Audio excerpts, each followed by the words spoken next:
একটি আইফোন, পরিবারের মধ্যে বিবাদ, আর তারপর পাহাড়ে ঘটে গেল মর্মান্তিক ঘটনা। আইফোনের কিস্তির টাকা নিয়ে পারিবারিক বিবাদ, আর সেই বিবাদের পর পাহাড়ে চলে যায় 18 বছরের এক তরুণ। ছেলেকে বোঝাতে পাহাড়ে পৌঁছান মা বাবাও। তরুণকে নিরাপদে ফিরিয়ে আনতে গিয়ে ঘটে গেল মর্মান্তিক দুর্ঘটনা। 3 জনেরই মৃত্যু ঘিরে উঠছে একাধিক প্রশ্ন। শুধুই কি আইফোনের কিস্তির টাকা নিয়ে শুরু হয়েছিল বিবাদ, নাকি এর পেছনে ছিল আরো গভীর পারিবারিক টানাপোড়েন? মহারাষ্ট্রের ঘটনায় সামনে এসেছে একাধিক নতুন তথ্য।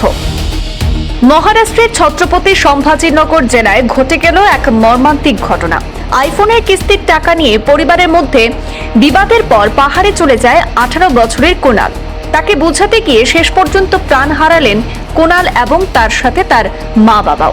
গত শুক্রবার সকাল প্রায় 10টা নাগাদ তিসগাঁও এলাকার খাবদ্দা পাহাড়ে গিয়ে খাদের ধারে দাঁড়িয়েছিল কুনাল। পুলিশ সূত্রে জানা গিয়েছে, সম্প্রতি সে একটি আইফোন কিনেছিল। সেই ফোনের কিস্তির টাকা দেওয়ার জন্য পরিবারের কাছে অর্থ চেয়েছিল সে, কিন্তু সেই টাকা দেওয়া সম্ভব নয় বলে জানালে বাবা মায়ের সঙ্গে তার এই বিষয় নিয়ে বচসা হয়। এরপরে বাড়ি থেকে বেরিয়ে পাহাড়ে চলে যায় কুনাল। খবর পেয়ে তার বাবা মুরলীধর এবং মা সঙ্গীতাও সেখানে পৌঁছান। প্রায় 3 ঘন্টা ধরে ছেলে কুনালকে বোঝানোর চেষ্টা করেন মা বাবা। স্থানীয়রাও সেখানে জড়ো হয়ে পরিস্থিতি শান্ত করার চেষ্টা করেন। কুনাল কাউকে কাছে আসতে নিষেধ করছিল, একেবারে চূড়ায় গিয়ে দাঁড়িয়েছিল। কেউ এগিয়ে এলে সে পরিস্থিতি আরো খারাপ হতে পারে বলে আশঙ্কা তৈরি হয়। দীর্ঘ সময় ধরে বোঝানোর পরেও পরিস্থিতির সমাধান হয়নি। দুপুরের দিকে ছেলেকে নিরাপদে সরিয়ে আনার চেষ্টা করেন বাবা, আর সেই সময় আচমকাই দুজনেই প্রায় 200 ফুট গভীর খাদে পড়ে যান।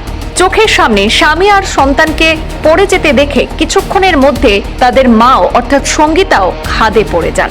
পুলিশ এবং স্থানীয়দের সহায়তায় 3 জনকে উদ্ধার করে হাসপাতালে নিয়ে যাওয়া হয়। সেখানে চিকিৎসকরা তাদের মৃত বলে ঘোষণা করেন।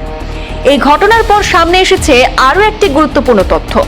এই ঘটনার আগের দিন অর্থাৎ বৃহস্পতিবারই কুনালের মা সঙ্গীতা তার ইউটিউব চ্যানেলে সম্পর্কের টানাপোড়েন নিয়ে একটি ভিডিও পোস্ট করেছিলেন। আর সেই ভিডিও প্রকাশ্যে আসার পরে পরিবারের আভ্যন্তরীণ পরিস্থিতি নিয়েও নতুন করে প্রশ্ন উঠেছে।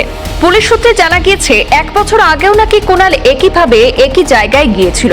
তখন তাকে বুঝিয়ে নিরাপদে ফিরিয়ে আনা সম্ভব হয়েছিল। তবে এবার পরিস্থিতি সামলানো যায়নি। আইফোনের কিস্তি নিয়ে পারিবারিক বিবাদই এই ঘটনার সূত্রপাত বলে প্রাথমিকভাবে জানা গেলেও এই ঘটনার নেপথ্যে অন্য কোনো কারণ ছিল কিনা তা খতিয়ে দেখা হচ্ছে পুলিশের পক্ষ থেকে। একটি পারিবারিক বিবাদ কিভাবে এমন মর্মান্তিক পরিণতি ডেকে আনলো, এখন সেটাই তদন্তের অন্যতম গুরুত্বপূর্ণ প্রশ্ন। ব্যুরো রিপোর্ট, পূর্বাঞ্চল প্রতিদিন।